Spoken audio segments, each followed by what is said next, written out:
We are back. Back. It is episode 57 of the Metal Roundtable. I am Metal Rob, and with me, as always, is the great Carcass John. Getting better at this camera thing, knowing which way to point. Because it's backwards. Yeah, that's right. Just point the opposite way that you think that you should be pointing. That's right. I am glad to be back, and I'm glad to be back on... Is that a Metal Motivation t-shirt you're wearing? It is. Well, look, I am Metal Rob, and so if you're going to sell me a t-shirt, all you got to do is write metal on the front, and I'm going to buy it. So, well, they used to call me Johnny Rotten, but rotting corpse, that's close enough. I like it. Featuring been there because that's kind of a carcass, right? Yeah, a rotting corpse could be can see, whatever. Featuring the great John Perez, yes. Rotting corpse, yes. Yes, he was one of the original members. Well, I've done the right thing this time, and I'm wearing earbuds. I just want you to know that. So, and I've actually got a nicer microphone. I'll show it if you want to see it. Let's see it. A nice blue snowball. Yeah. That I use. You do sound better. You don't look any better, but you sound better. Well, I didn't upgrade the camera. Well, let's get to it, man. Obviously, I can read your T-shirt, so. Yeah, I was trying to be more subdued.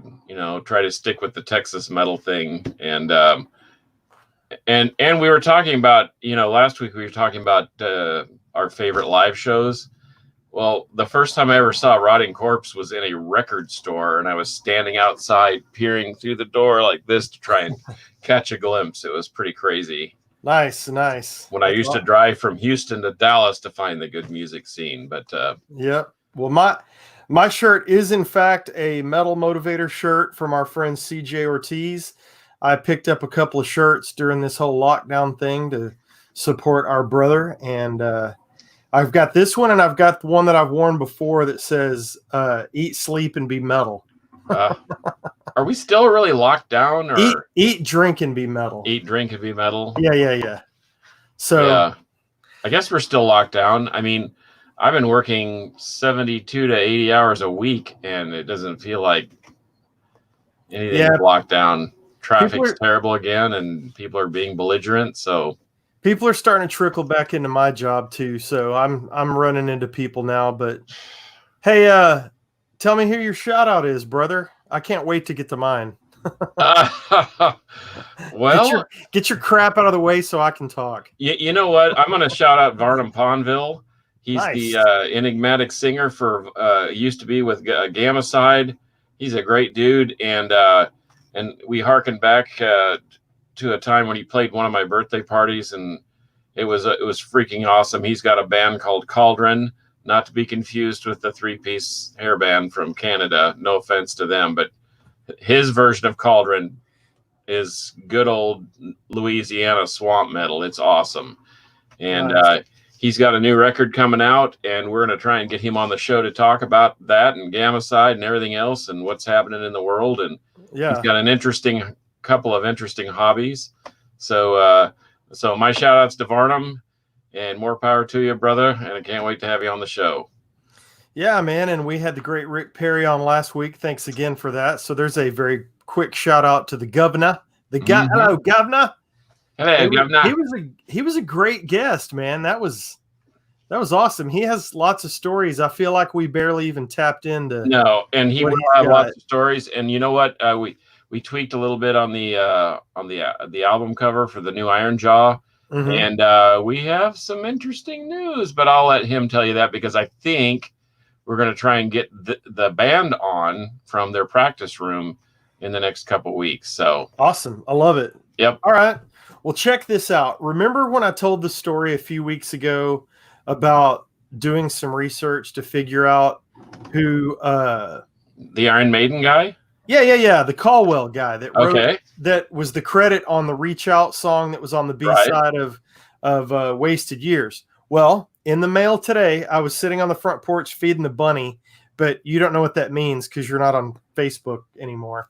So I'll have to send you a video. The bunny is now taking carrots directly out of my hands. For those of you that don't know what the hell I'm talking about, I've befriended a wild rabbit that lives in my front hedges, and he will now take carrots out of my hand. So, and I have video proof of it now. Unbelievable. Nobody believed me. So anyway, I'm enjoying a nice sit with the bunny, because that's what metal guys do, is they sit with bunnies on their front porch during lunch. And the mailman came by, and he dropped off a little something that I've been expecting from across the pond, and I'm very excited to receive today. This was released. Oh, hang on. Let me get it right. This was released in 2018. This is from Dave Bucket Caldwell. And what? Up. Yeah, the album is Bucket's Rebel Heart. It's called 20 Good Summers. It's got 12 tracks on it. This came out in 2018. I am 9 songs through it. And what I would tell you about this is, if you like Bad Company and that style of classic rock and roll, that's what you've got here. I think I briefly went through the notes, but I think there's one guy that sings most of the songs, and then he's got a couple of guest singers and a lot of guest musicians. But man, this thing's got rock and roll on it. It's got nice rock ballads on it. It's just a good, solid rock and roll record. I really am enjoying it. I've got 3 more songs to go to get all the way through it, but Bucket's Rebel Heart, 20 Good Summers, highly recommended. If you're a fan of Bad Company and that sort of thing, you will totally dig this. So, are we bugging you? Do you need to take that, or no? I'd just be speaking Spanish, and I'd get in trouble with the FCC. If they could hear swearing in Spanish, if they could understand. Yeah, if they could hear pinche madre in Spanish. Yeah, but this is cool. Got a nice booklet. Oh man, I left it over there. Dad, hang on, stand by. I gotta show you this. Production value. I forgot to put it close. Hang on.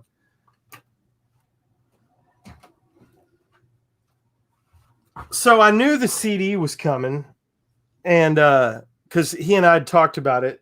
But the really cool thing was, I got a nice autographed picture out of the deal. Oh wow! Personalized, and yeah, I'm pretty stoked to very cool to frame that and put it in the man cave. Yeah, Dave Bucket Caldwell. So I also have a plan to have him on the show in the near future. Sweet. And we're going to talk about the album and some other. Hey Pam. We're going to talk about a near miss that he and I had about 30 years ago, and whether we can figure out if we're related or not. So I'm sure we're not. But shall I get some of my genealogical professionals on the show also to confirm and verify? Yes, please. TJ Lewis says he just got his copy of Victims of Science. And yes. Nice, TJ. Awesome. Thanks for chiming in, brother. All right. Today's topic, are you ready for this, Carcass? This is gonna be good. We're gonna take the famous band quiz that's going around the internet. Some of our favorite radio guys have been throwing this out on the air and having musicians in studio to comment on this. So we are gonna do this ourselves. Obviously, we can name more than one band or kind of do it our own way, but the questions I stole from these dudes. You didn't steal them. So you just borrowed them. You just gave them credit for it. I will give it back. And so I put it up on my Facebook page, and it was pretty cool. So it's a good survey. Are you ready for a survey? Yeah. Are you ready for question number 1? Go ahead. Fire away. Name a band that you hate. Guns N' Roses. Wow. Okay. You're not the first person that has said that. Well, and I know one of the other questions is what band do you think is overrated? And I say the same thing. Okay. Although we're not going to keep it. I guess we've decided that we're not going to just narrow it to one band, but no, do what you want. Band you hate. That's the question. I don't like them. I don't like their vibe. I don't like them. I just don't like them. I mean, they have some okay songs, and I'm just so worn out on them. Just, yeah. Oh gosh. I'm not a massive Guns N' Roses fan. I actually put in parentheses, this feels like a trap, because I figure anything I say, that'll be the next person that we have on the show. If we actually get guests again, that'll be the next person. Will say, I just saw your last episode. You said you hate my band. Now, actually, I'm going to give a cop-out answer on this. I can't think of a band that I absolutely hate. I have lots of bands I don't like. I have genres of music that I can't stand. Country music is an absolute punch out on the radio for me. I just will not listen to it. So not even Ernest Tubb? I can't. I just traditional good old country, sure, yeah, whatever. But I don't really like country at all. Or certainly not very much. Hey, Brad Amos said, right on. We're getting this from Brad. This is what Brad's metal will prevail. Metal will prevail. So I put this feels like a trap because I'm going to get hosed for that. Robin says, what did that say, Monkey Butt? I can't get past Appetite. Never cared for anything afterward. See, that thing was capturing lightning in a bottle, and I get it. Totally get it. That album is maybe the best debut album of all time. Brad, although we're going to have a fight in the parking lot because the Boston album is maybe the best debut album of all time. But okay, we can have that. Okay. I can. Yeah, we can fight about that. I'll get a step stool and fight you. Okay, so I don't really have a band that I hate. That is a cop-out. I know that, but I really couldn't think of a band that I hated. Even when I was putting this on Facebook, it was just like, I've got bands I turn off, but I just don't like them, you know? Okay, well, let me walk this back. I really don't hate bands either, but I sort of hate the hype behind Guns N' Roses because everyone, I just don't like it. It just doesn't appeal to me at all, and it's a left-hand turn for me. If I hear it, I just go to something else. If the question was a band that annoyed you, I could get on board with that because I'm in 100% and I'm not walking it back. Yeah, I've seen Guns N' Roses, but it is so overplayed and overdone, and 14 years between albums is just, come on, man. Well, and I've tried to see them twice, and the first time they were 2 hours late, so I left and went and got something to eat and came back, and they'd already played. And they were the third rung on the ladder with Faster Pussycat and LA Guns at the Ricky Rackman's Cat House in Hollywood. And then everybody, I think in Houston at the Astrodome knows about the Metallica Guns N' Roses thing. Yeah, I saw that. That's where I saw them. And I'm just like, I'm not waiting 3 hours for you. I think I saw them a few days before that big riot that they had up wherever that was. So, yeah. So whatever. Guns N' Roses. Okay, cool. I don't. So we kind of agree. We don't really hate bands, but you would put Guns N' Roses there, and how would we say annoying bands? And that I would just put country music on there. Okay, well, can't. I can do traditional old school, but that's about it. Okay, yep. Let's move on to the next question. Sure. You really are going to fight me on this. I've been thinking about this all day. I really have. Fire away. I can't wait. Okay, band you think is overrated? Metallica. Wow, really? Yep. Overrated. I think that they're living on the laurels of their first three great records, and everything else from there has been sort of a slow burn downward spiral. And their most recent record is not that great. It could have been condensed into one decent record, but I have re-listened to. In fact, I re-listened to Saint Anger last night. I admit it, and I sort of have an interest in that. But that and Ghost, Metallica and Ghost, just I think are. Ghost is overrated. I'm sorry, I don't like them. I just think that they're interesting. It's something that's already been done, and it's not done any better than it was originally. So I like Ghost. Just to respond to what the bands you're talking about. I like Ghost. I like about half of their music. Mm-hmm. Going to see them live is outstanding. Well, and I don't want to get down that rabbit hole just yet because that's and that's sometimes the saving grace of bands, because I saw Barry Manilow live and he was kicked. He was destroyed. He destroyed, man. He was awesome. Yeah. But I wouldn't go out and buy a Barry Manilow record. I gotta tell you, I don't think Metallica is overrated. Overhyped? Man, I don't even know that because, well, but this is going to contradict what we probably think about Guns N' Roses. Metallica has still kept putting out heavy albums. Now, have they put out Ride the Lightning? No. But no. Hardwired to Self-Destruct, that was a good, heavy Metallica album. That was a good record, I thought. And Goathead Lance got me convinced to listen to Death Magnetic and spend some more time with that. Solid Metallica record. If it had come out in 89 or 90, I think you would love both of those albums. I like Death Magnetic way more than I like Hardwired. Really? Yes. I like the newer one better. And the reason being is I have a Japanese version that has been remastered differently, and it sounds phenomenal. And cool. Okay. And it was remastered by somebody at a video game place. They have a couple of songs on a video game, I guess, from that record. And yeah, and it's not distorted, right? And they cleaned it up a little bit, and you can it's just a little. They are still distortion and still the grungy part of it, which I really like, and I was really excited. In fact, there's the story of Death Magnetic. I was driving to Houston one weekend and go the back way through Highway 6 through Waco, and I literally stopped at a Walmart in Waco just so I could run in and buy that record and listen to it on the rest of the way down to Houston.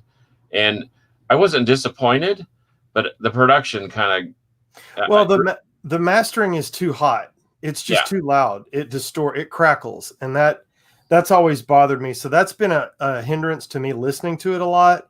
But the video game version you're talking about, I think that's the right. Anyway, there's a version that is not as distorted. It's not mastered. It's a Nimbus. It's a Nimbus remaster from a Japanese copy. Okay, which I have, and I like it. Okay, cool. I also know that they took some tracks from Injustice and remastered them and did all that. Yeah. And anyway, okay, here's my band that I think is overrated. Are you ready? I'm ready. Osric, you better not say Osric Tentacles, or I will beat you like a drum. Led Zeppelin. Oh my gosh. Oh no. That's a hot sports opinion. It's a good thing we're not in the same room. I don't get it. Now, I don't hate Led Zeppelin. Led Zeppelin has got one of the most iconic singers in rock and roll history. They've got one of the best guitar players in rock history. Certainly one of the sloppiest, but yeah, I agree. Drummer, bass player. There's no weak link in the band. I get that. I don't own a Led Zeppelin CD, tape, record, nothing, because I don't get it. And they are you can't turn on the radio without hearing a freaking Led Zeppelin song. But what songs do you hear? Stairway to Heaven. Right. And rock and roll.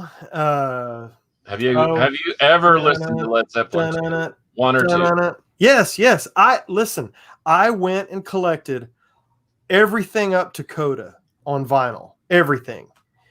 And I listened to all of it. I just don't get it. To me, they are just terribly overrated. Not saying they're bad. I just don't get it, and I just think it's overrated. Always have. All right, you ready to move on to the next one? Ready to move on, even though you're wrong. I know what your answer is going to be on this. Okay. Band that you think is underappreciated. Toxic Holocaust. I thought you were going to say Osric Tentacles, because I know they're going to make the list somewhere. But I think people don't understand how brilliant that band is, and of course we know the source because Joel just adds two great players, and I like them in all its varieties. I liked them the very first thing that he put out. I liked him with the two guys from Canada that were on then Charlotte, the Belmore brothers. I mean, and even now, I mean, I think he's underappreciated. I think Havoc too. I think these newer thrash bands. I agree, Robin. Kind of get lumped into the, they're just copying the old school or whatever. But you know what? They're doing it right. I mean, it started with Merciless Death and Warbringer and some of those, but see, Havoc and Toxic are still around and still blowing the doors off of things. Yep. So I love Toxic Holocaust. I like him a lot because he's doing thrash, but it's got almost a modern kind of futuristic thrash feel to it. And I dig it. It's different enough than the other stuff that's out there that I really dig it. So I can get on board with that. And I think Overkill is very underappreciated. They should certainly be in the big four. Those guys at Exodus, I mean, the Testament. And I would put Testament in there. You could actually make a second big four, like a backup, like a B. I don't even want to say B squad because that means that they're their underlings. Right. But I think currently a lineup of Testament, Overkill, and Exodus, and I don't know, put in Toxic Holocaust or Havoc or name another, or how about Violence, the recreation of Violence? Yeah. How about the whole bill? Let's get them all out there. I think they actually hold a candle to the other big four, at least currently as they're playing. Brad chimed in and says his underappreciated band is Black Stone Cherry. I've heard it. I have one of their albums. I remember it being kind of a modern take on Southern rock, but I don't. Yeah. Okay. Yeah. So Brad says Black Stone Cherry. All right. Band you love. DJ Turban North is underappreciated. You better believe it. Those guys are fabulous. But underappreciated. This was easy for me. Easy? Yeah. This was you know what, Brad? I'm going to go with Brad Amos's answer. I think Power Trip is underappreciated. Those guys are absolutely punishing. And after seeing them with Violence and Razor and on that Carcass bill in January, those guys have something. Remember when we saw them at the Hell's Heroes in Houston? Oh yes. Sat there and stood there and shook our heads, going, "Man, these dudes are freaking awesome, mind blowing." Yeah. Yeah, I would go with that. The band I think is underappreciated is King's X. Are we on that? Or are we on Band You Love? I can't remember. Whatever. I don't know, but whatever. My underappreciated band is King's X. I think those guys snatched defeat from the jaws of victory somehow. I mean, I think they should have been on top of the world. I still think they should be playing to 15, 20,000 people in nice arenas on their tour. They are so underrated and underappreciated. I don't know a musician that doesn't like King's X. The songwriting is there. I love everything about King's X. The harmony, the actual singing that so many people cannot accomplish. But anyway, I think I went back one. So, no, we were on underappreciated. We were. Right. I'm thinking ahead. Sorry. All right. So, band you love. Ozric Tentacles. I knew it. But you know what? I'm looking through this stack of records that that I had out from when I showed you the first several records that I bought, and man, I love Black Sabbath, I love Grand Funk Railroad, and I love Deep Purple, and that kind of segues into something else. So I'll just leave it at that. Okay, I had a hard time with this one because I love so much music and I love so many bands. So what I tried to do was go through and pick a band that I like most, if not everything about their catalog. I've never been disappointed by them in concert. I've bought lots of merch, stuff like that. I've collected them as a band, and that's Iron Maiden. They have never, ever, ever just completely let me down. had an album that I was like, oh, this sucks. You know what? You're right. Even the Blaze Bayley stuff, it's not bad. No, and Blaze Bayley is a formidable vocalist, and I kind of agree with you. That's why I picked them. It was up between that and like Priest, stuff like that. You know, I mean, it's so hard to narrow down, but I had to pick one, and so I picked Iron Maiden just because they just reached so far. The concerts have all been great. Doesn't matter what tour I've seen them on. They're always great. Most all of their catalog I really love. So I went all encompassing, and that boiled down to Iron Maiden for me. Okay. All right. So what band can you listen to over and over again, and you're going to hate my answer? Because you're going to say Winger, right? You're so close. Enough's enough.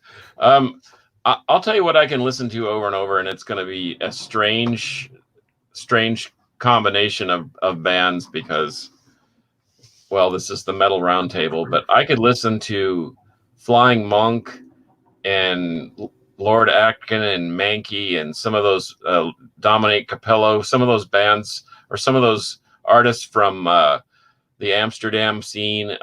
Man, it was such a twist in my life of how I appreciated music because it was so personal, and they were more worried about impressing their friends with their new songs than they were with impressing the whole universe with making money.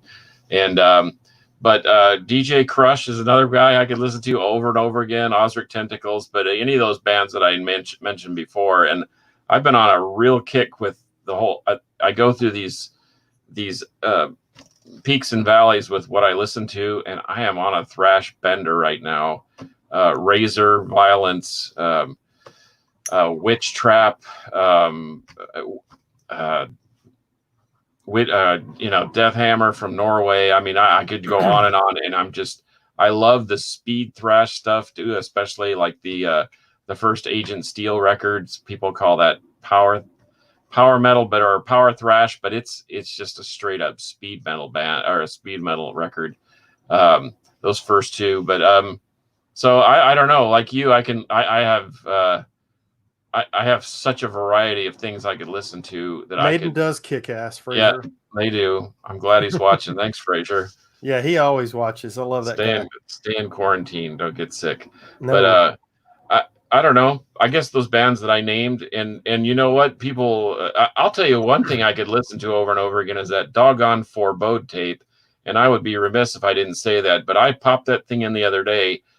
It's still great, and it's like the first time. It's almost like you get amnesia. You don't remember how great it was, and then you listen to it again, and you go, "Oh, wow, this is great!" You know, it's almost like it's almost like Lisa Loeb said this morning on the radio about listening to the Beatles. You don't really appreciate what you just listened to a few weeks ago until you listen to it again, and then you're just like, "Wow, no wonder these guys are amazing." You know what I mean? Yeah. So, all right, well. Everybody get ready to reach through the internet and choke me. The band that I can listen to over and over again is Dokken. I freaking love Dokken. Now, the reason I didn't put them up above is because, Iron Maiden is this big, ginormous, grandiose thing. But the thing that does it for me with Dokken is I'm an 80s hair metal, butt rock, whatever you want to call it, commercial rock, whatever. Let's call it hair metal, the butt rock thing. I love it. I love Dokken and Rat and Motley Crue, and I love all the classic stuff too. But man, I've always loved the tone of Don's voice. I like the ballads. I like the heavier stuff they've done. I like the live stuff they've done. I have been on a serious Dokken bender because I figured out that there was a studio track on a live album they put out a couple years ago that I'd never heard. So they're one of those bands that when I discover a bonus track on a Japanese version or a bonus track on a live album or something like that, I immediately go get it and I just play it to death. I just play it and play it and play it and play it. But the true test of not of wearing something out like that is I don't get sick of it. I could just go put on almost any Dokken record right now and listen to it start to finish. So to me, the over and over accessibility of Dokken with the melody and the music, I love it. That's so weird how the universe. I got no shame. That's so weird how the universe connects our musical vibes. Because I just listened to Under Lock and Key last night, and then what's the one with the orange cover that Under Lock? No, Under Lock and Key is the four of them standing there in their little poser outfits. But what's the one with Tooth, Fang, and Claw? Or no, Tooth and Nail. Tooth and Nail. Yeah, that's a great one. That's Ted Nugent. I'm sorry. I listened to the Amboy Dukes the other day too. But yeah, I just listened to those two albums, back to back days. And all right. Well, we have a Dokken fan. Oh, so I'm going to tell you guys a bit of trivia about Jana. Okay. Jana is a girl that I went to high school with. She was a grade ahead of me, and I used to hang out at my buddy Steve's house next door so I could catch a glimpse of Jana, one of my biggest music friend crushes of all time. Whoa. Yeah. True confessions. She's a sweet girl, man. Thanks for watching, Jana. You rule. And Dokken does rule. So yeah. Yep. No. Yep. Sorry, I had a crush on you in high school. It's all good, man. Let's see. Next question.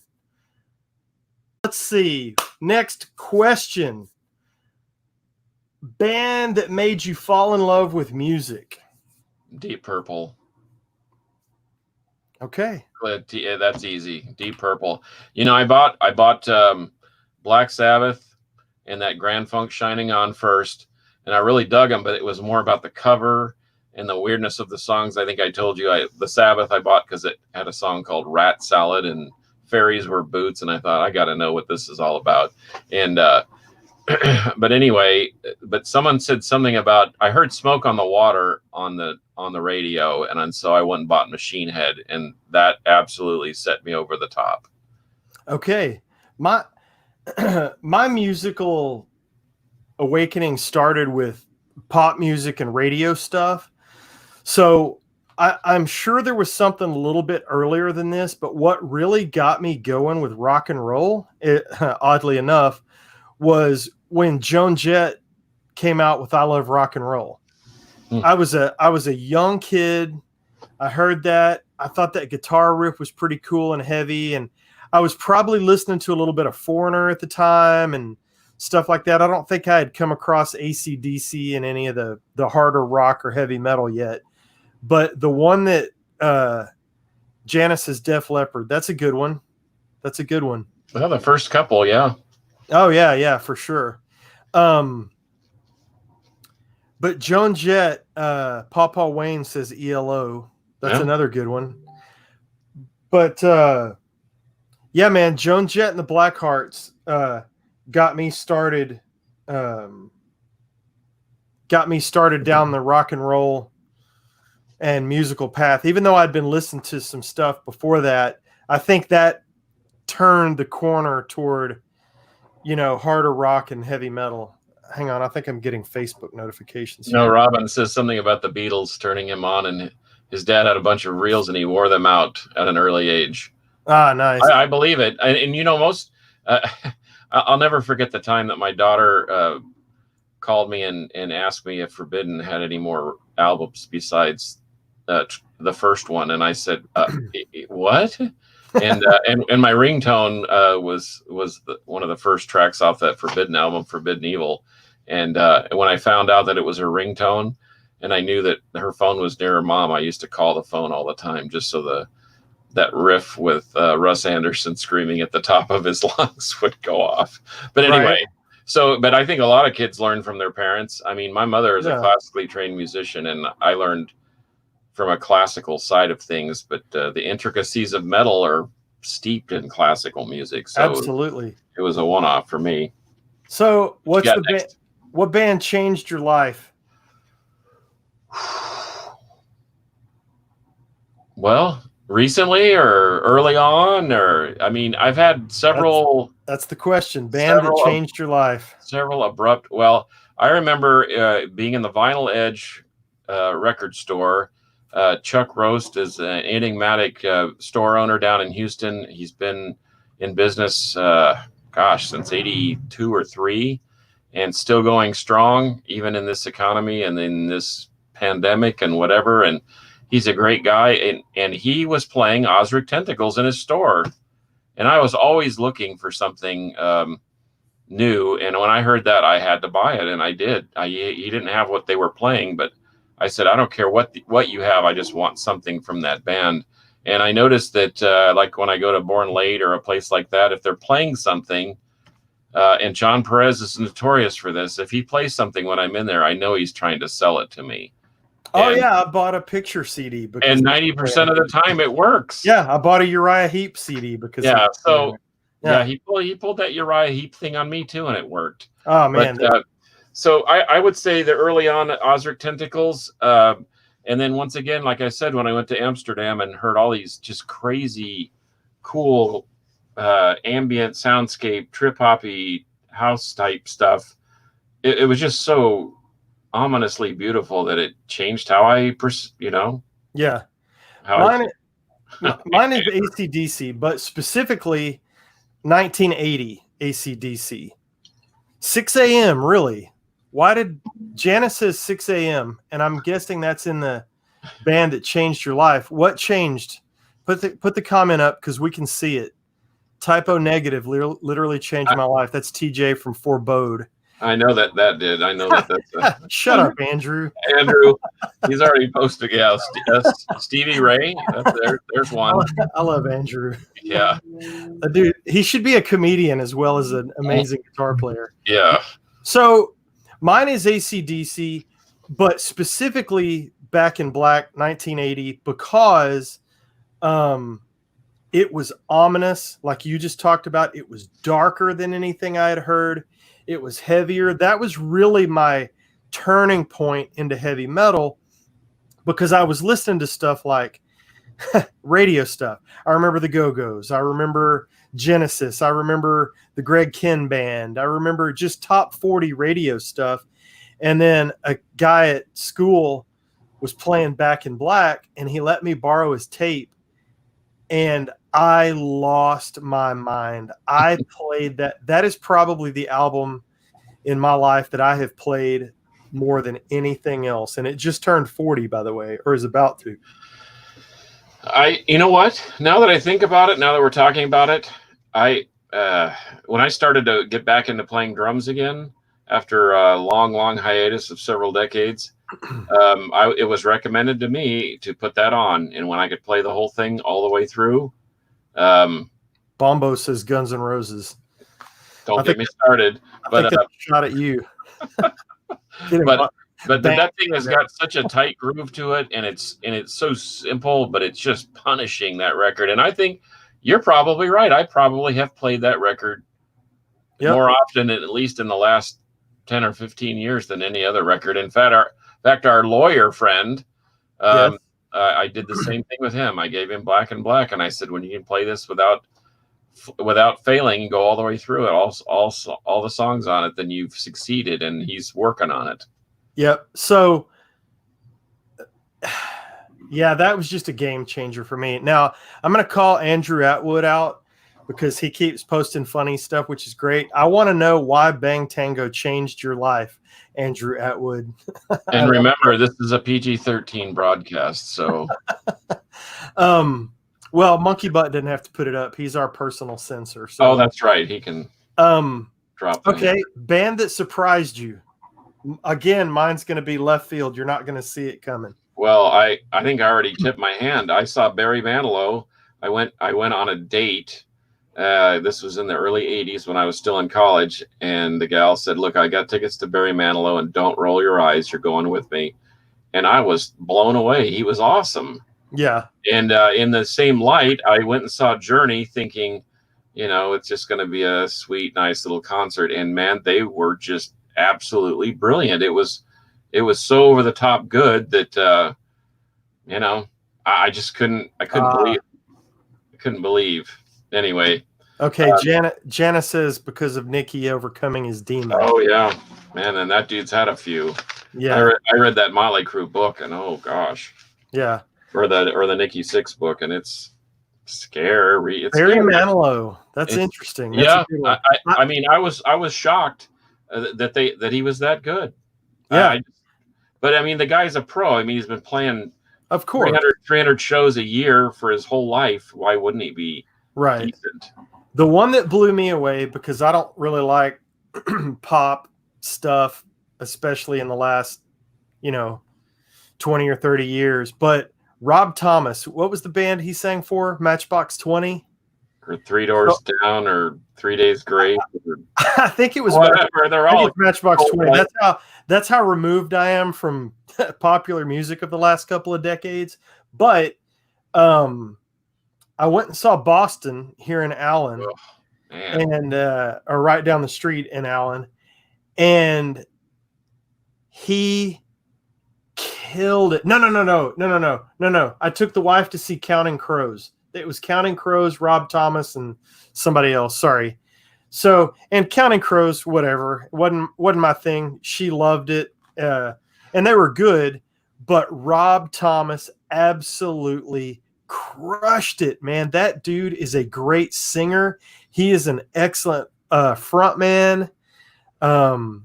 He was the band that surprised me was Rob Thomas, because I just couldn't believe what a showman he was and what a great singer he was. And he was just note perfect. The band was killer, but it was him as a solo act on tour. And he just dominated. I was completely shocked.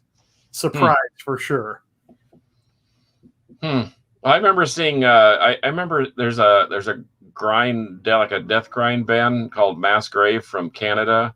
Super nice guys. They drove 27 hours from Seattle to Dallas nonstop, and played at a taco shop in East Dallas.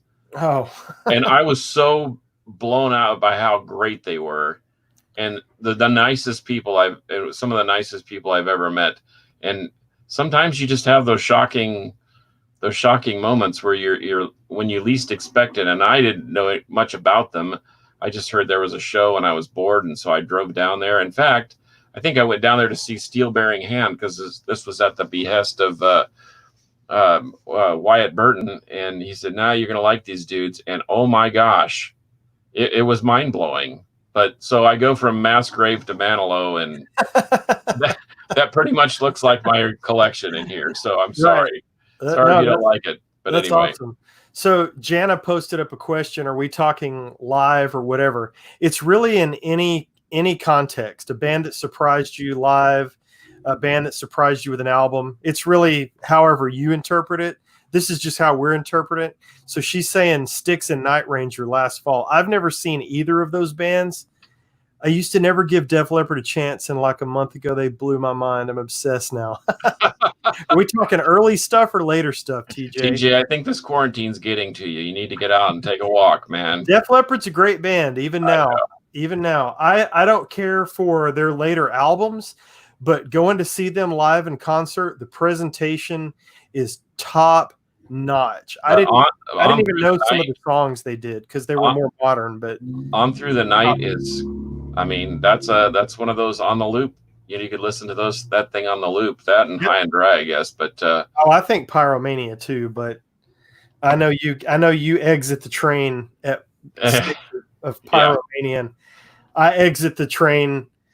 I was still on the train at Hysteria, trying to be, and then I hopped off the Def Leppard train after that. But again, I've collected some of their stuff, and I appreciate it. It's just the tale of two bands. Yeah, there's just no getting around it. They're not bad because they changed, but they just changed so dramatically that it's the tale of two different things to me. Don't make me pour any sugar on you, okay? But but their version with Vivian Campbell is not in the name of love. Yeah, well, and their version, their new live version with Vivian Campbell, you would think would be really, I don't know. Well, and the thing is, everything's heavier live. It's just louder and grittier.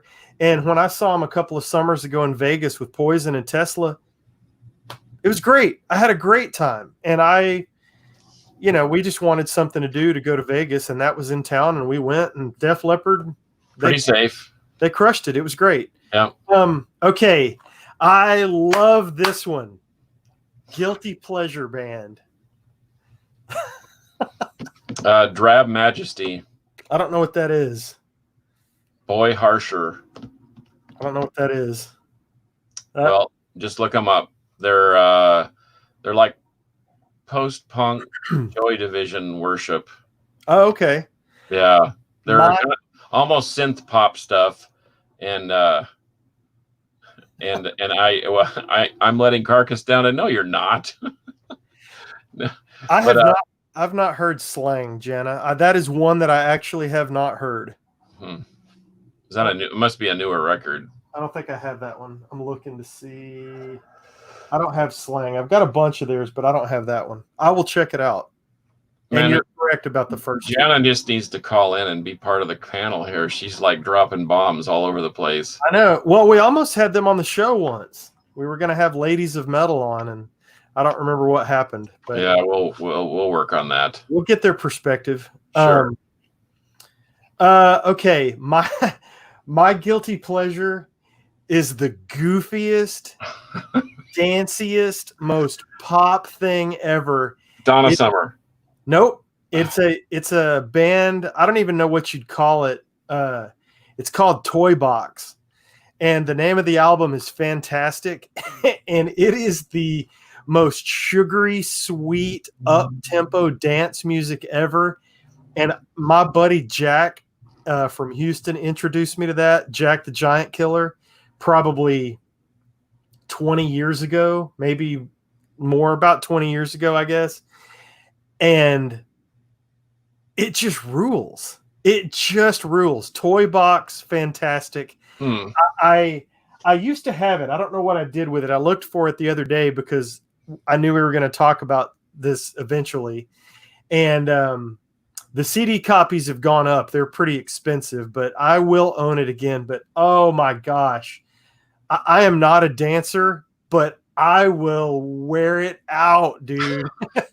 If I put that thing on, you just smile and you just start going crazy. Okay. Next question. Band you should have seen by now. And I think I have missed my chance on mine. Go ahead. Band I should have seen by now. I don't know. You've seen everybody. I think I've seen just about everybody I've wanted to see. I don't know. I can't come up with anybody. I wish I could have seen Hendrix or The Doors. Yeah. But that's, I mean. I should have seen Twisted Sister. I never really had a good opportunity.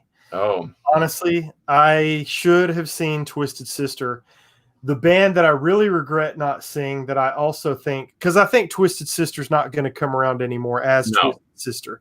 I think the closest I'm going to get is next time D comes to town. Oh yeah, and I'll go see it. You know, he does them no wrong. He's awesome. Yeah, and that'll be cool. But my boss and I passed on Rush tickets on the Clockwork Angels tour. Yeah, that's probably one you should have. That was not smart. So, I actually found that in a Yes. Thanks. Hey, I actually I never had that album. And you can see War Beast on the BCAD CD DVD combo. That's right, TJ. Available right here. Yeah, Rush. I agree with Papa. I passed on Clockwork Angels, and on the buying the record, I just thought, it's just another Rush record. But you know what? I found it in the cheap bin. I think it was $2. I bought it, and who was supposed to tell me that was a good record? Because it's a good record. It's good. It's kind of dark a little bit. It's a little dark, and the production's a little different. Yeah. And I have to admit that even as early as last night, I listened to Counterparts, which I actually started it and finished it, went all the way through it, and I kind of like it in a weird kind of way. Maybe just because I miss Neil Peart so much that I'm even willing to listen to probably not their best record. I'm not super familiar with that one. Clockwork Angels, I need to get on CD. I had it on vinyl and I got annoyed with it because it was 2 LPs. You know how that annoys me? Yeah. So I let it go and I need to get it on CD. All right. Last question, and then we're going to get out of here for episode 57. What is a great band to see? Now, I have 2 answers to this, and one of them you're going to hate. Well, I've already mentioned Ozric Tentacles. I can't recommend them highly enough. I think that everyone needs to see Toxic Holocaust, Havoc, Overkill, Power Trip, Razor. Razor is so impressive that even guys like Dave from PLF and Oath of Cruelty and Morbosidad, he is a phenomenal riffing maniac monster. And even he looks at Dave Carlo from Razor and goes, that guy is the greatest right picking hand I've ever seen. And to see them play, see Eddie Konopasek, thank you, sir. Thank you for agreeing with me, not because you're Speaking of great guitar players. Yeah, and there's another guy.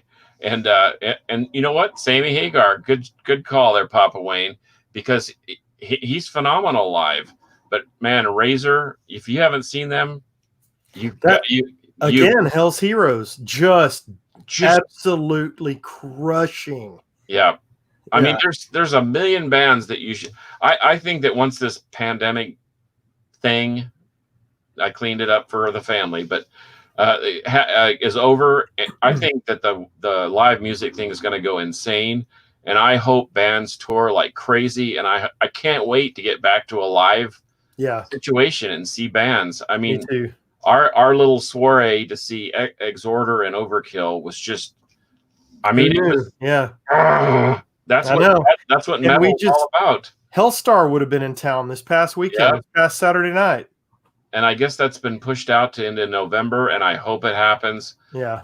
But doggone it, I'm going to start booking my living room if something doesn't happen, and we'll just wear masks. You've done it before. Whatever. I've done it before. I'll do it again. Doggone it. Yeah. So sorry. Go ahead. I cut you off. No, I'm just saying. I miss live music. I do too. The 2 great bands, or the great band to see for me, because you're supposed to narrow it down to 1, and you're not supposed to repeat the same band on the list. So with those rules in mind, I put Pantera, but from a specific point in time. Between 88 and 92, I've never seen that kind of energy. When they would come play the Electric Company up in Denison to, I don't know, 100 people or a couple hundred people or whatever they were playing for around the power metal era. And then I saw them again right before Cowboys from Hell came out. I've never, ever seen somebody dominate a club like that. Just 4 dudes, amps and drums, nothing spectacular other than a little bit of pyro, minor little bit of pyro. Man, they gave 110%. And then when I saw them on Vulgar Display tour at the Arcadia in Dallas, I decided that I was going to get into the pit and I was going to stage dive. Big mistake, but you did it anyway, didn't you? I did. Yep. I did not get to stage dive. In fact, I looked like a volleyball going back and forth from the crowd to the security guards and from the crowd to the security guards. And finally, I just got out of there and I was like, I am done. But I've never, ever been in a messy mass of moshing, crazy humanity like that. And the band was just completely on fire. And the other one, you're going to hate this. I'm throwing these guys in for the sake of longevity and for the sake of not getting any respect, because they're another one of those hair bands. RPH2 and I, the great Richard Paul Harris Jr., and I went and saw Lynch Mob and Firehouse a few months ago at the Glass Cactus, and Firehouse put on an effing clinic. That dude can sing. That dude could play guitar. That dude could play bass. That dude could play drums. The singers over there banging out keyboards, and it sounded like you just put the CD player on and were listening. They were phenomenal. And you don't know what you're going to get when you go see these bands that you saw 30 years ago in their prime, and then you go see them now and you're like, it's just going to be a mixed bag of who knows what and down-tuned guitars and singing. Nope. They killed it. Yeah. Total clinic. And I know that I'm the hair metal representative here, and so you expect me to talk about hair metal bands, but no. Musicianship spot on. They dominated. It was awesome. You may be the hair metal guy, but you loved Napalm Death when we saw them live for multiple reasons. And there's another band you want to talk about, just overwhelming energy. Yes, every one of those guys. And including, I thought about this for this question. Yes. Yeah. Not the least of which is Barney Greenway, who's just a maniac and so funny and so engaging. Yes. I saw somebody describe his stage moves the other day as a jogger having been attacked by bees. Perfect. Yes, that's exactly what it is. And I just love it. So, man, that's it. That's all I've got. So let's hear it from you, the fans out there, or from the people that watch the show. Throw down your answers. Tell us we're off our rockers, because we are. We are, and it doesn't really matter. But no, that was a fun one. Yeah, I mean, it just goes to show you that even in weird times, I mean, this music is a binding energy. Yep. And I miss the live stuff, but you know what? Yep. That's why we have live records. That's right. And DVDs. Hey, thank you. I want to remind everybody to subscribe to the YouTube channel. I want you to go to IamMetalRob.com. I want you to go to themetalroundtable.com. I want you to go to kvgiradio.com and send Monkey Butt a message, because he tirelessly produces us, and we appreciate that very, very much. And yeah, hit us up in the comments. I like the interaction that we're getting on the shows now, because Monkey Butt can post up your comments that you're putting on Facebook and YouTube. Thank you, Pawpaw Wayne. He says, great show, guys. Yes, sir. We did steal the subject of the show today, but we borrowed it and created a better version of it. We did. Stealing is bad connotation. That's right. We improved upon it. There you go. So anyway, that's it for me. Go check out the websites. Thanks for all the engagements. Thanks to Robin and Jana and TJ and Eddie and Frazier and Andrew. Papa Wayne and Robin Taylor and all those guys. Yeah, everybody that was commenting. We appreciate it very much. Brad Amos. Yes. So, hey, with that, are you ready? Yeah, I'm ready. Until next time, metal will prevail. Dun dun dun dun dun dun dun.